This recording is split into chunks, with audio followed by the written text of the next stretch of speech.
سطر و حجاب میگن رد میکنن، رومال کلانت ایسرت میکشن میگیرن در بین مردم. آیا گناهگار میشون یا نه؟ ما رو با میگن پروتکل میکنه میگن. الحمدلله و کفى و سلام علی عباده الذین اصطفى. سطر و حجاب یکی از فرضهای الهی می باشد.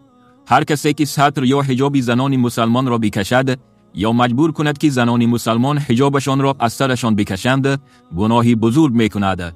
این عمل تحقیر و پایمال کردن حقوق، ناموس و دین مسلمانان است.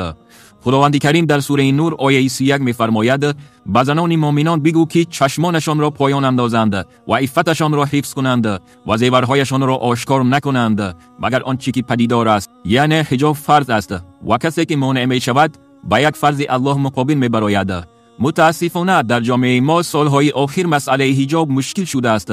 بسیار وقت کارمندان دولتی یا میلیسه ها دختران را برای پوشیدن حجاب باز می دارند یا پروتکل می نویسند.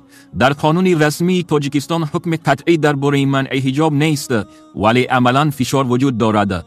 خواهران مسلمان تاجیکم، آنهایی که شما را مجبور می کنند تا اینکه سطر را ایسر بردارید، آنها گناهگارند.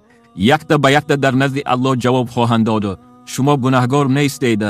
در نزد قانون احتمال است که شما را پروتکل کنند، ولی اگر این حالت پیش آید شما آرام باشید و با احترام جواب دهید.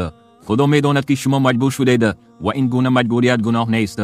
خطابم به آن کسانی که دشمنی با سطر و حجاب دارید، زنان مسلمان تاجیک را مورد اذیت قرار می دهید، شما دشمن الله و رسولش هستید. شما در مقابل قانون الله ایستاده اید و با الله اعلان جنگ کرده اید. دانسته باشید که عذاب دردناک الله منتظر شما است.